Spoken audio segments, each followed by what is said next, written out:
Продовжуємо інформаційний ранок на телеканалі АТR. Програма «Саба» і я її ведуча Єлизавета Цереградська. Ми повертаємося у студію, аби обговорити вибори у Грузії. І до обговорення цієї теми ми запросили журналіста Бачо Корчилаву. Вітаю вас. Доброго ранку. Доброе утро. Скажіть, власне, як пройшли вибори у Грузії? Ваша оцінка? Спокойно. Спокойно, довольно быстро посчитали, что теперь обычное дело для Грузии. И, в принципе, с ожидаемым результатом, просто с определенными интересными тенденциями, которые вырисовались. Це були вибори до органів місцевого самоврядування та також на пост глави мера, правильно? Ну, они не везде закончились, то есть в Тбилиси и в Кутаиси они закончились, в Батуми, допустим, второй тур. В Грузии невозможно стать или депутатом, или мэром, даже местных советов, если не набрать большинство голосов проголосовавших избирателей. Если нету 50 плюс 1 голос, тогда проводится второй тур. В каких-то регионах будут еще вторые тури. Розкажіть, будь ласка, про кандидатів, про партії, які були висунуті, і, зокрема, цікавить пост глави мера. Мэра Тбилиси, скорее всего. Так. Ну, пост главы мэра Тбилиси в первом же туре выиграл господин Каладзе. Это грузинская мечта, партия, созданная когда-то господином Иванишвили, но на сегодняшний день немножко более сложным организмом являющаяся, потому что туда входит 6 партий. В принципе, набрали они там почти 52% голосов за должность мэра, но это, если смотреть по тенденции, в отличие от того, что было раньше, есть некая тенденция к падению этой партии, потому что предыдущие выборы, абсолютно неизвестный для города человек, выиграл с 70%, потому что было там большое доверие к партии Иванишвили. Сейчас, с учетом того, что Каладзе из общенациональной политики был переброшен фактически в региональную политику и пошел на должность мэра в условиях, когда все пророчили, что Каладзе должен стать премьер-министром, потому что он был вице-премьером и министром энергетики на тот момент. Можно сказать, что в партии Иванишвили начали понимать, что у них нет лиц, которым будет население доверять. Вот дальше, как сложится судьба Каладзе вот после этих выборов, уже не совсем понятно, потому что все зависит от того, насколько он сможет реализоваться в городе. Но там есть первые проблемы, они попытались эти проблемы побыстрее закончить с предыдущим мэром, когда господину Иванишвили там многие здания выдаются по цене $1. Зокрема, цікаве запитання стосовно довіри виборців в принципі, але перед тим давайте поговоримо все ж таки про кандидатів, партії, які були представлені. Ну, было еще национальное движение представлено господина Саакашвили, они взяли в партийных списках второе место, а на мэрских перегонах они выставили бывшего телеведущего Заала Удумашвили, они взяли третье место, второе место взял независимый кандидат, который, ну, такой в городе хорошо известный человек был. И, в принципе, есть еще одного из кандидатов, который может быть интересен, выставлял осколок партии господина Саакашвили, который называется «Европейская Грузия». Ну, в принципе, по результату выборов стало ясно, что есть основные 3 политические силы сейчас в стране. Это грузинская мечта господина Иванишвили, единое национальное движение, созданное когда-то Михаилом Саакашвили, и третье, вот эта европейская Грузия, это часть, вот бывший мэр города Тбилиси, часть людей, которые откололись от партии Саакашвили и ушли отдельной партией. Фактически можно сказать, что люди, которые делали реформы, они сейчас, в принципе, в результате выборов набрали в районе 40%. И несмотря на то, что эти партии сейчас разделены, в случае, если они когда-нибудь победят, я думаю, что между ними коалиционное соглашение будет достигнуто очень легко. Як можна оцінити взагалі роботу Каладзе на посаді віце-прем'єра та міністра енергетики Грузії, на вашу думку? В принципе, на момент его назначения каких-то проблем в сфере энергетики не существовало. Это была та должность, где может даже там любой, не знаю, четко отстроенная система, в зависимости от российского газа давно нету, реализованы огромные проекты типа Баку-Тбилиси-Эрзрум, Баку-Тбилиси-Джейхан. Это транспортировка каспийских энергоносителей, в результате которых Грузия получает довольно большие объемы энергоносителей, которые больше, чем достаточно для своих потребностей.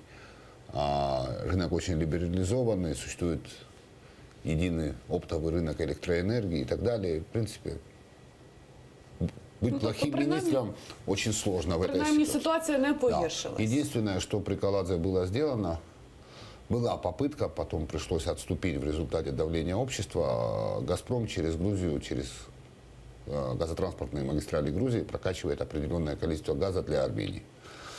Во времена Кахи Бендукидзе было укладено очень жесткое соглашение, согласно которому не было денежно-кредитных отношений между «Газпромом» и «Грузгазом».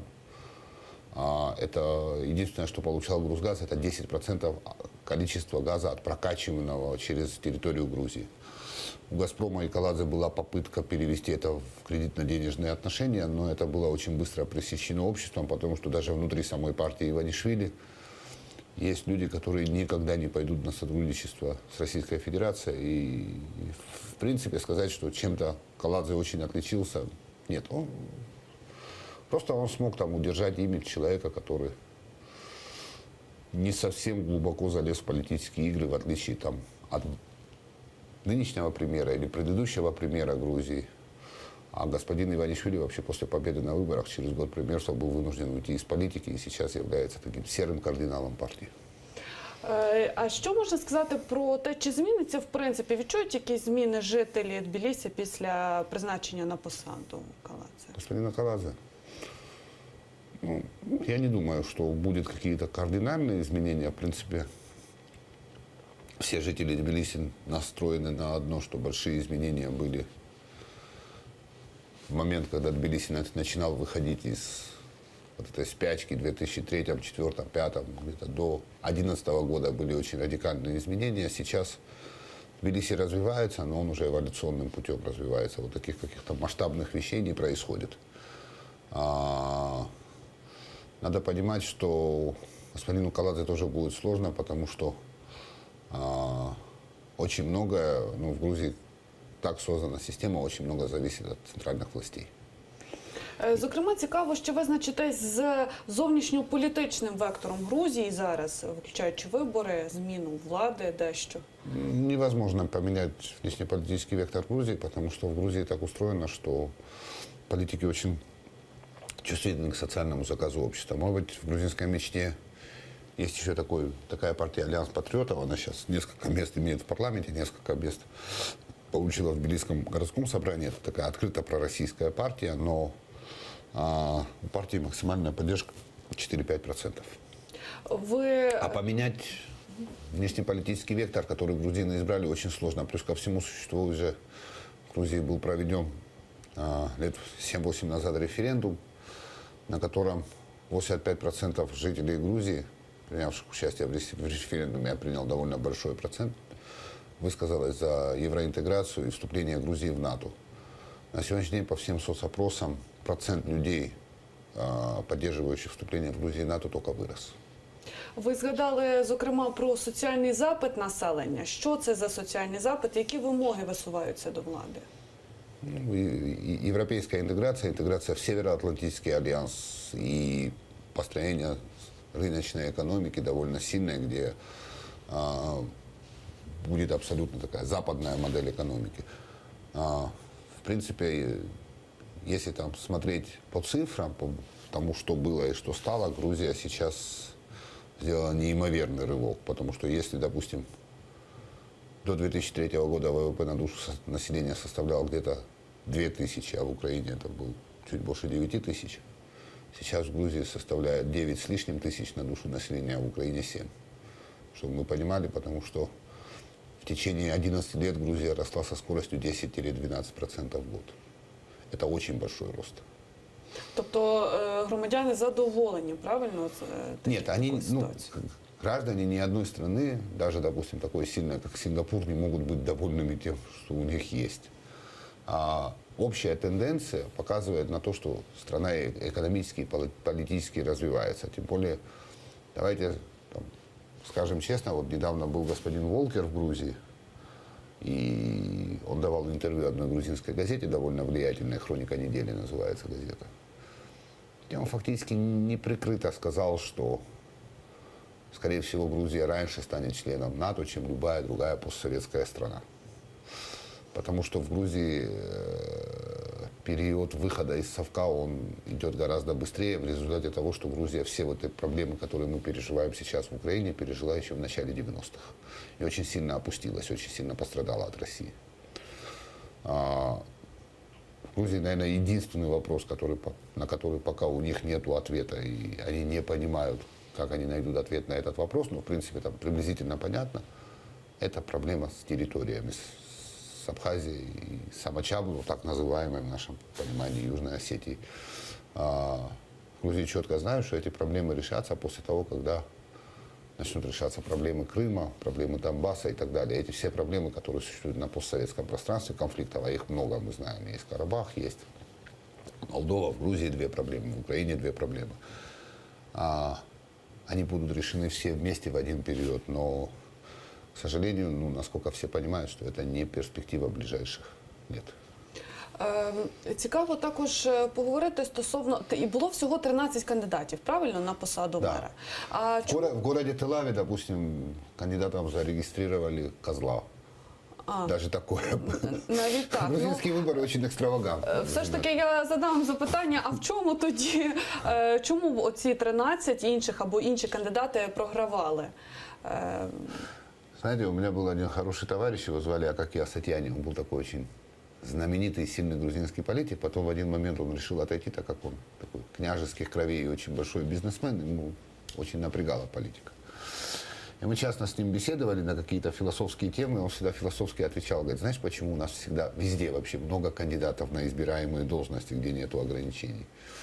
Меня всегда, я его спросил, почему. Говорит, ты знаешь, говорит, такие места, которые избираем, очень привлекают сумасшедших. Большинство из тех кандидатов, которые были остальные, кроме тех, которые вы проговорили, это как раз были вот те сумасшедшие, которых очень привлекало это место. Тобто вони не є конкурентно спроможними Ні. об'єктивно, так? Нет. Зокрема, цікаво... Ну, знаете, вот мы же в Украине тоже за многими выборами наблюдаем. Сколько конкурентных кандидатов бывает? 2, 3, да, от силы, 4.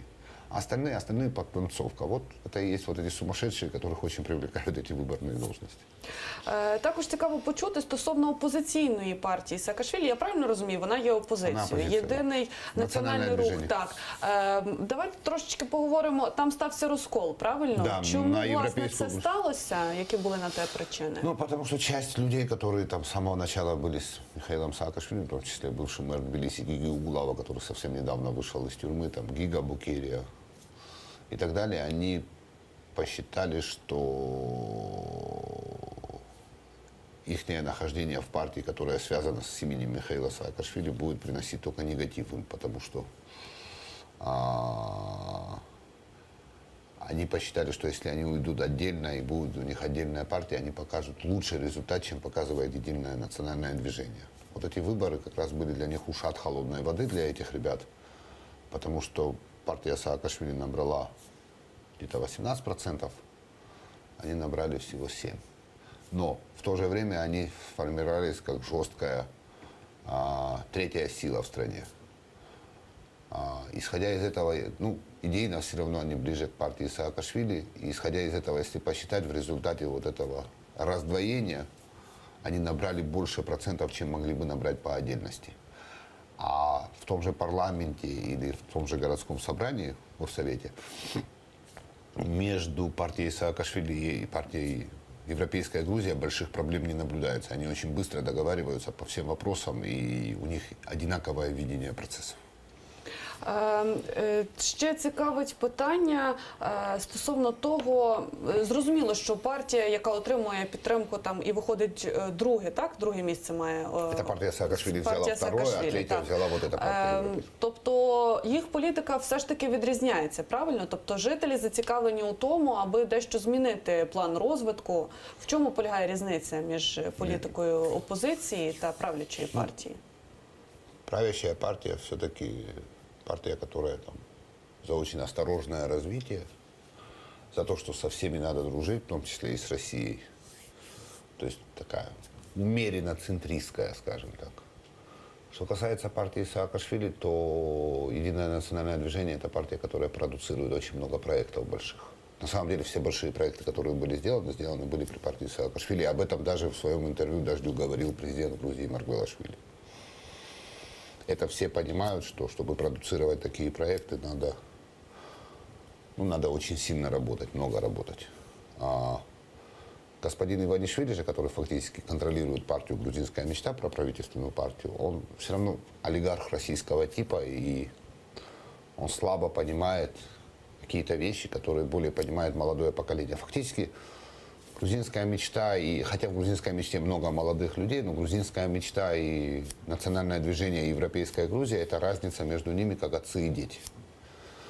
Но еще Кахак Бендукидзе покойный когда-то говорил, когда делались вот эти большие реформы, он говорил, что через 10 лет этих больших реформ от нас все устанут и нас не изберут. Но потом должно пройти 10-12 лет для того, чтобы люди осознали, что быстрое движение вперед гораздо лучше, чем медленное эволюционное развитие, потому что это любая нация так поступит. Ну вот сейчас вот это 5 лет грузинская мечта уже во власти. Я думаю, в ближайшие 5 лет они тоже смогут быть во власти, потому что я говорил, что есть тенденция, если в первый раз они набрали 70% по партийным спискам, сейчас они больше 52 набрать не смогли.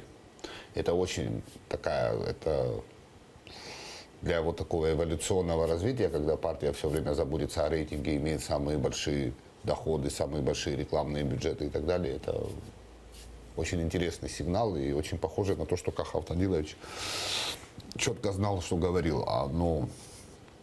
Там многие эксперты рассуждают об этом с другой стороны, но такого результата, как когда-то показал Саакашвили сразу после революции, ростом 97% больше быть в Грузии не может. Потому что это был уникальный результат, он был все равно на фоне революционных преобразований. Ну і в силу того, що в нього були досить такі радикальні, правильно, методи і бачення, в принципі. Нет, просто страна очень устала от постоянного падения вниз, и на тот момент это был единственный человек, который предлагал радикально подниматься вверх, а не падать. Зараз, як ви вважаєте, були, можливо, мало місце провокацій на виборах, чи намагалися якось Особо зірвати? нет, единственное, что можно там в Грузии вообще выборы спокойно проходят уже давно. Грузины наконец научились через много лет передавать власть путем выборов. Очень часто там рассказывают многие украинские эксперты о тирании какой-то, о чем-то, но проблема у них наступает при первом же вопросе, если условно там предыдущий в виде Саакашвили был большим тираном, каким образом получилось, что выборы проиграны были демократическим путем и была демократическим путем передана власть. Вот здесь начинается проблема в объяснениях. І зараз я пропоную запитати у Агіта Мірзоєва, правозахисника, який з нами на зв'язку телефоном, власне, про те, як пройшли вибори, сама ситуація в Україні. Доброго ранку, ви чуєте нас? Доброе утро. Здравствуйте. Расскажите, собственно, как прошли выборы, как вы считаете, достаточно ли все без провокаций прошло и так далее? Но прежде всего необходимо отметить, что выборы прошли в довольно-таки спокойной обстановке, несмотря на то, что довольно-таки много людей, которые прогнозировали, что будут возможны, скажем, провокации, возможно, попытка дестабилизации. В целом, конечно же, выборы прошли в довольно-таки спокойной обстановке, и представители различных политических субъектов были, можно сказать, равные возможности для участия и реализации политических прав. Ну, в этом есть и большая заслуга, которую необходимо отметить Центральной избирательной комиссии, которая проделала в действительности довольно-таки большую работу. Конечно же, были проблемы, связанные с процедурными вопросами, с организационными, но это не те проблемы, которые бы смогли бы повлиять на исход событий, которые, в принципе, сегодня уже в качестве результатов есть. Ну, правящая партия «Грузинская мечта», в принципе, одержала победу. Основное внимание на местных выборах все же было сконцентрировано на выборах мэра. И в данной гонке, конечно же, одержал победу Каха Каладзе. В принципе, как вы понимаете, он должен был набрать более 50% голосов для того, чтобы предотвратить возможный второй тур, и у него это получилось. За собой второе место практически оставляет национальное движение, единое национальное движение, и вслед за ним идут уже вот Европейская Грузия и остальные партии. А скажите, пожалуйста, какая явка была на выборах в этот раз? Зірвався, на жаль, у нас дзвінок. Явка была низкая, господин Мирзоев, в принципе, все очень детально разложил, все правильно. Единственное, там, к чему были претензии у наблюдателей, да, иногда где-то было что-то недоорганизовано, или же применялся административный ресурс в тех или иных случаях. Но это тоже особо повлиять, правда, не могло на выборы. В принципе, картина где-то такая. А насчет того, да, в Грузии это больше власть, наверное, нагнетала, что могут быть провокации. Это одно, кто хорошо знает, насколько сильно организован и насколько сильно реформирован сектор безопасности в Грузии, все понимают, что устроить провокации во время выборов очень сложно, потому что у нас там нету как таковой там таких служб, похожих на украинскую, ну, вот, допустим, МВД и служба безопасности, государственная служба безопасности очень быстро реагирует и очень жестко реагирует.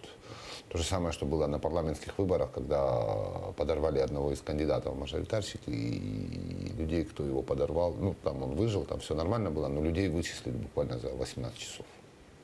И задержали тех, кто занимался этим инцидентом.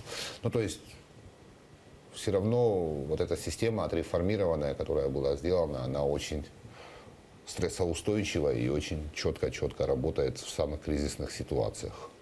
Ми зрозуміли вашу думку стосовно того, що ви озвучили про соціальні запити, те, що, в принципі, виборці отримують. Политика в Грузии так устроена, в принципе, как везде в мире, да, устроена на социальном заказе общества. Общество само определяет приоритеты, чего оно больше хочет и что надо развивать. Отже, це соціальне замовлення, воно в подальшому, як ви думаєте, буде яким? Тобто, На развитие экономическое.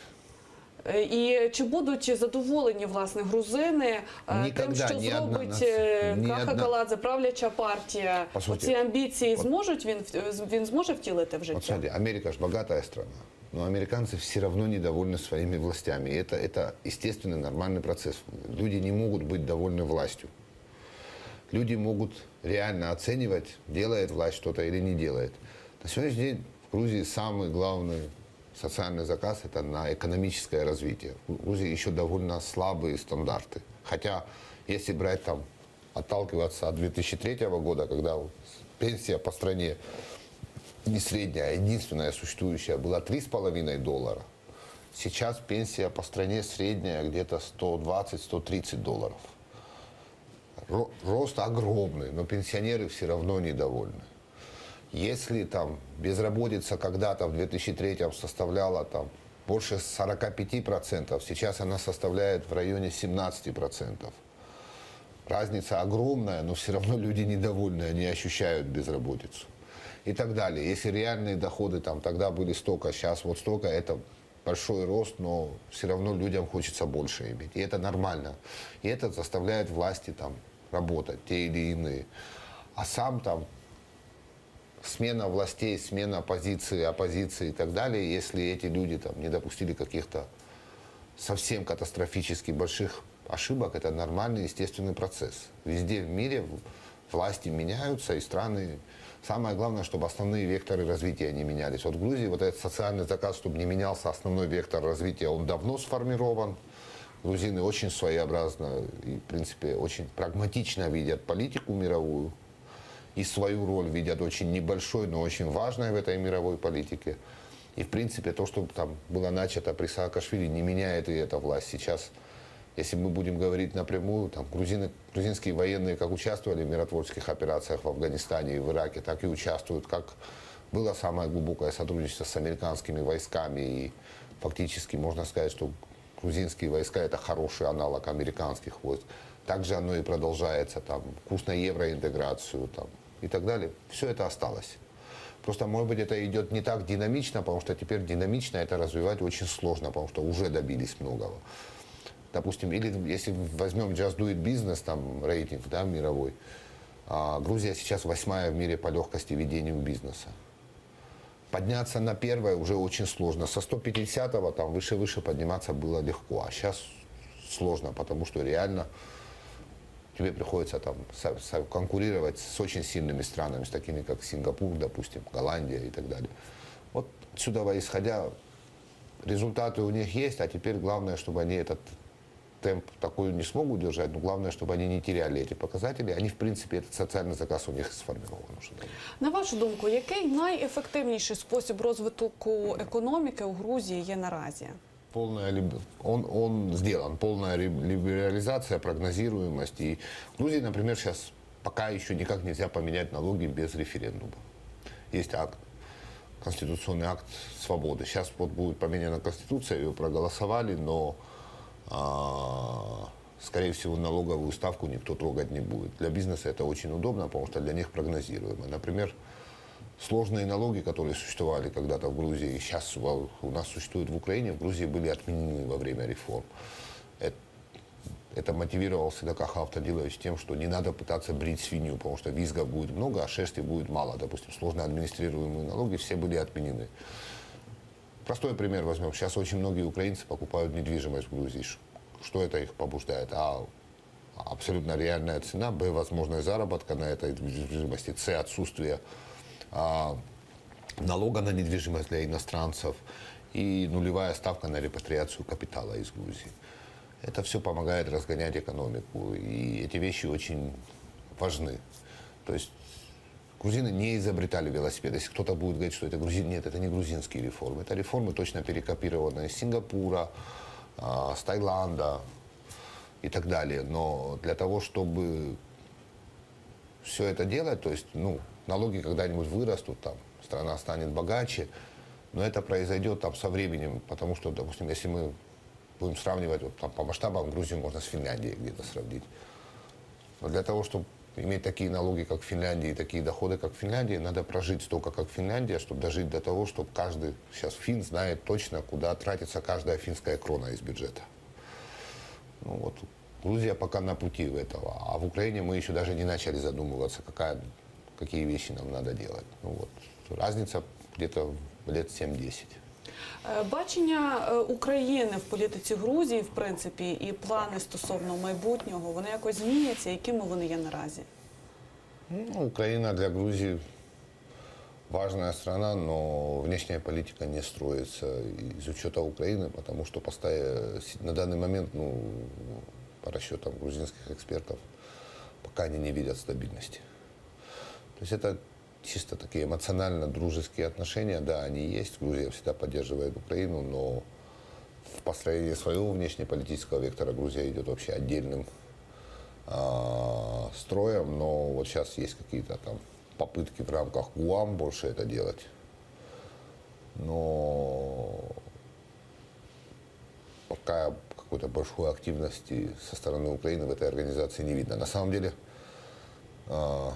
Грузии ждут, да, когда там в Украине уже будет политическая стабильность, четко выраженный курс, потому что если в большой геополитическом масштабе об этом всем рассуждать, в Грузии все знают, что Украина должна стать таким естественным лидером на постсоветском пространстве. И эту роль Украине всегда отводили, просто сама Украина не хотела брать на себя роль лидера. Сейчас немножко такая ситуация, когда Украина не совсем может взять роль этого лидера. Поэтому, тут уже такой процесс, если совсем на простой язык перевести, называется «Мы побежим, а вы догоните нас потом и станете лидером». Переходячи до теми України, звісно, що не можу попитати вашого ставлення до активності пана Міхаїла Саакашвілі наразі в Україні. Я эту тему обхожу стороной и не комментирую, потому что будет немножко некорректно, исходя из моей национальной принадлежности, обсуждать своего соотечественника. Единственное, что я могу сказать, что этот человек в свое время очень много сделал для Грузии. Потому что я остальные темы очень обхожу стороной. Навіть якщо не обговорювати цю тему, чи є дійсно у Саакашвілі амбіції і можливості втілити свої, можливо, ідеї тут, в Україні? Я еще раз говорю, я эту тему обхожу, я не буду на эту тему разговаривать. Я знаю одно, что если брать исторически, когда-то он в Грузии смог привлечь хорошую команду и сделать большие реформы.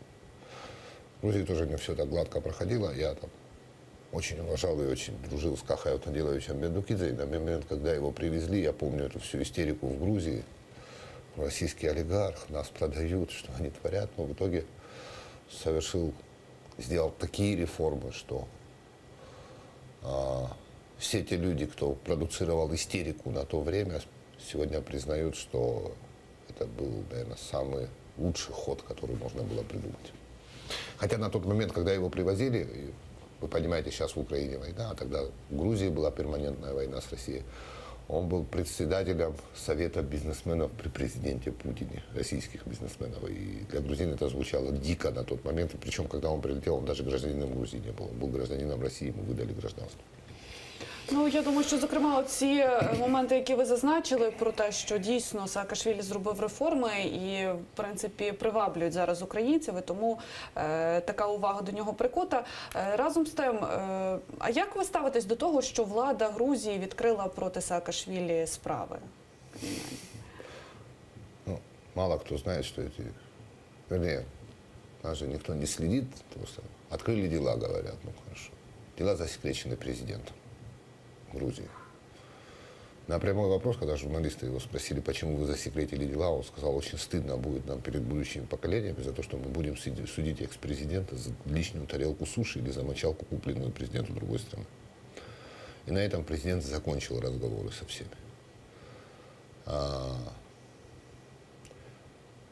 Знаете, вот мир большой. И грузинские власти там пытались эти дела раскручивать, но в мире все страны, которые являются маяками демократии, такие как США, Великобритания и так далее, сразу же после того, как ознакомились с материалами этих дел, признали их политически мотивированными.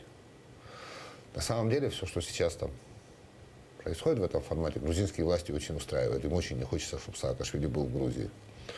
Посадив его в Грузии в тюрьму, это означает сделать его опять национальным героем, и это может очень плохо для них закончиться. Они это понимают. А чим він так сильно їм заважає? Якщо його реформи дієві, якщо вони працюють, в чому проблема? Ну, желание власти. Потому что Михаил Николаевич человек очень репродуктивный. И это может повлечь там, внутри страны, для них большие проблемы. Тем более, давайте еще раз говорим, что его партия стабильно набирает до 30% на всех выборах. Это проблема. Они очень долго пытались маргинализировать эту партию. У них это не получилось. И на самом деле это хорошо. И я не хотел бы, чтобы когда-нибудь маргинализировалась и грузинская мечта. На самом деле в Грузии сейчас вырисовывается жесткая двухпартийная система, которая существует во всех нормальных странах мира. Партий может быть 150, но лидерами всегда будут в нормальных системах две партии.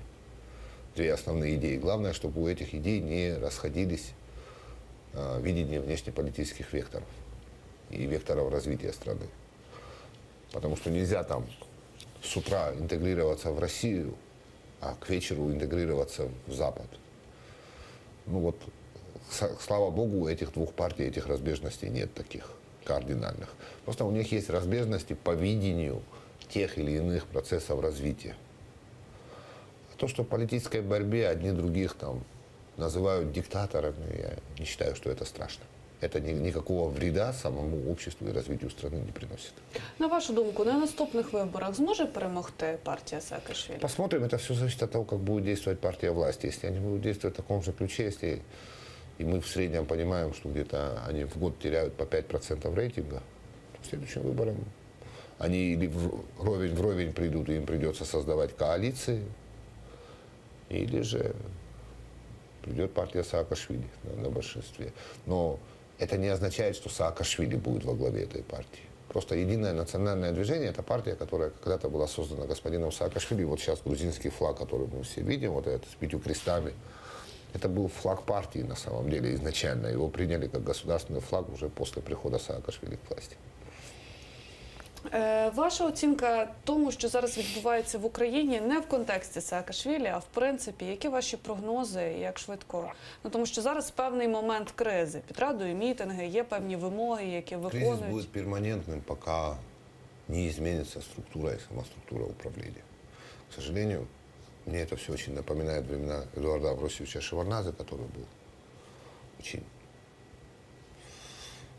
умным, гибким, хорошим политиком, хорошо знал международную политику, имел обширные связи, но в результате боязни и нежелания делать большие реформы и менять систему, страна жила в перманентном кризисе. В конце концов, это его изгубило. Вот то же самое у нас. Если у нас не будут радикально меняться структуры, системы управления и все остальное, А як то саме нам їх все равно змінити? это придется сделать, нас жизнь заставит, но... Як кризис- саме, яким чином їх змінити? Чергові перевибори, що потрібно Нет, зробити? для этого не нужны выборы. Еще раз говорю, если не заменят эти люди, заменят следующие люди. Для этого нужна а. политическая воля, и б. не бояться менять какие-то вещи. Рейтинг нельзя удержать на всю жизнь. А если люди будут видеть, что делаются реформы, то 10 лет свободно можно быть по власти, и это доказано. Например, если это мы хотим демократическим путем развиваться, если хотим авторитарным, как развивался Сингапур, то можно и 30 во власти быть. Все зависит от того, какую модель мы выберем и как мы пойдем. Но то, что устаревшую модель, которая неадекватно реагирует на какие-то вещи, надо менять, это факт. Когда с этим начинают спорить, я всегда спрашиваю две вещи. Что произошло в Крыму? Система перестала реагировать в один момент на кризис, потому что не знала, как себя вести. Что произошло на Донбассе? Опять же, система перестала реагировать в один момент, потому что не знала, как себя вести в кризисе. И любой новый кризис будет вызывать мелкие параличи системы, когда не потому, что это плохая система, просто она не современная, она не готовая, она не умеет реагировать. Создавать, там, если возьмем это как экономику, как модель, ну, рыночная экономика есть единственная. Знаете, это у Маргарет Тэтчер была хорошая фраза, она сказала такую фразу, что мир наконец понял, что Маркс и Спенсер победили Маркса и Энгельса. Ну, вот, или мы либерализуем рынок, сделаем там, европейские законы, европейские налоговые ставки, там, и будем привлекать как-то инвесторов, там, урегулируем судебную систему и все остальное. И Украина, в отличие от Грузии, может развиваться огромными темпами очень много лет, потому что большой интересный рынок для мира. Или мы будем пытаться изобретать велосипед и говорить очередной раз, что нам что-то помешало. Коли ви говорите про політичну волю, що для цього потрібна політична воля, що ви маєте на увазі? Ну, власне, дуже багато кризових моментів, роки йдуть, нічого Для не того, змінюється. чтобы менять систему, ее по направлениям меняют определенные люди. Для того, чтобы эти люди не боялись это менять, у них должна быть такая политическая крыша, которая их будет прикрывать. Почему Бендукидзе не боялся менять в экономике ничего? Потому что, когда он приходил и были какие-то спорные моменты, его политическая крыша ему прямо говорила, что я их беру на себя. И решал ему политически эти моменты. Или когда приходил Мерабишвили к своей политической крыше и говорил, что у меня там будут проблемы в плане изменения системы МВД, его политическая крыша ему прямо отвечала, я беру на себя эти проблемы. Или есть другой пример, когда политической воли не существовало, это когда Эдуард Авросьевич Шеварднадзе когда-то вызвал одного грузинского министра, будучи президентом, очень влиятельного, на тот момент посадил и сказал, ты знаешь, говорит, ходят слухи, что тебя хотят уволить. Поэтому давай я тебе помогу куда-нибудь уехать послом. Вот это когда нету политической воли, потому что этот министр пытался что-то изменить. Вот. І трошечки детальніше поясніть, політична криша. Ну, це звучить дуже цікаво. Высший Що ви политический маєте на руководитель увазі? страны. Он везде один. Не может, ну, политической крышей любого министра может быть только высший политический руководитель. Именно политический, не глава Кабмина в данном случае, а президент, который есть там номер один политиком в стране. Дякуємо. Бачу, Карчилава, журналіст, висловлював сьогодні свою думку в студії програми «Саба». На цьому це все, що ми встигаємо з вами обговорити сьогодні. Миндак Крим, Крим тут. Аби знати більше, дивіться телеканал АТR, не перемикайтесь.